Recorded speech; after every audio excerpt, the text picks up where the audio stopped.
നവമാധ്യമങ്ങളിൽ തരംഗമായി മാറിയ സഖാവ് എന്ന കവിതയുടെ യഥാർത്ഥ അവകാശി താനാണെന്ന വെളിപ്പെടുത്തലുമായി 17-കാരി രംഗത്ത്.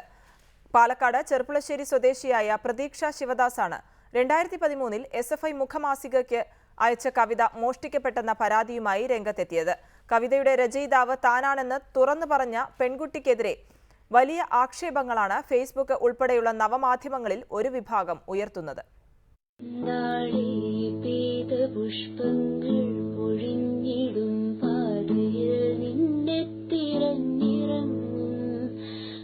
തെളിവ് തന്റെ മനസാക്ഷി മാത്രമാണ്.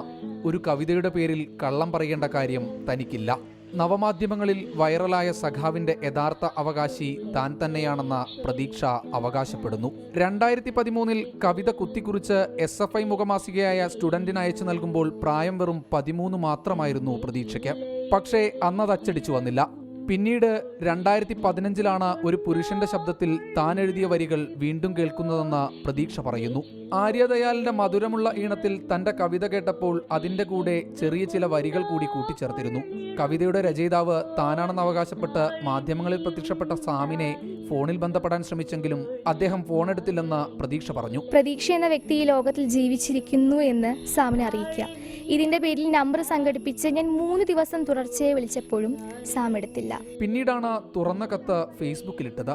തന്റെ കവിത എഴുതിയപ്പോഴുള്ള പ്രായം പ്രണയവും രാഷ്ട്രീയവും തിരിച്ചറിയാൻ കഴിയാത്തതാണെന്ന വിമർശനത്തെയും പ്രതീക്ഷ എന്ന പെൺകുട്ടി പാടെ തള്ളിക്കളയുന്നു. എനിക്ക് നിരത്താൻ ഉദാഹരണങ്ങളുണ്ട്. ചങ്ങമ്പുഴ കോളേജിൽ പഠിക്കുമ്പോൾ ചങ്ങമ്പുഴ പഠിച്ചത് അദ്ദേഹത്തിന്റെ സ്വന്തം കവിതയാണ്. ലോകത്തിൽ ചരിത്രം തിരുത്തിക്കുറിക്കാൻ പ്രായം ഒരു മാനദണ്ഡമല്ല. ഒറ്റപ്പാലം NSS കോളേജിൽ പഠിച്ചിരുന്ന SFI-കാരനായ സഹോദരൻ പറഞ്ഞു കേട്ട കോളേജ് ഓർമ്മകളാണ് സഖാവ് എന്ന കവിതയിൽ എത്തി നിന്നത്. അവസാനമായി ഒന്നുകൂടി പറഞ്ഞ് പ്രതീക്ഷ അവസാനിപ്പിച്ചു. ഇത് ഒരു രാഷ്ട്രീയ വിഷയമാക്കാൻ താൻ ആഗ്രഹിക്കുന്നില്ല. കാരണം തന്റെയും തന്നെ വിമർശിക്കുന്നവരുടെയും പ്രത്യയശാസ്ത്രം ചുവപ്പിൻ്റേതു തന്നെയാണ്. ക്യാമറമാൻ രതീഷ് എൻസിക്കൊപ്പം ശ്രീജിത് ശ്രീകുമാരൻ, റിപ്പോർട്ടർ, പാലക്കാട്.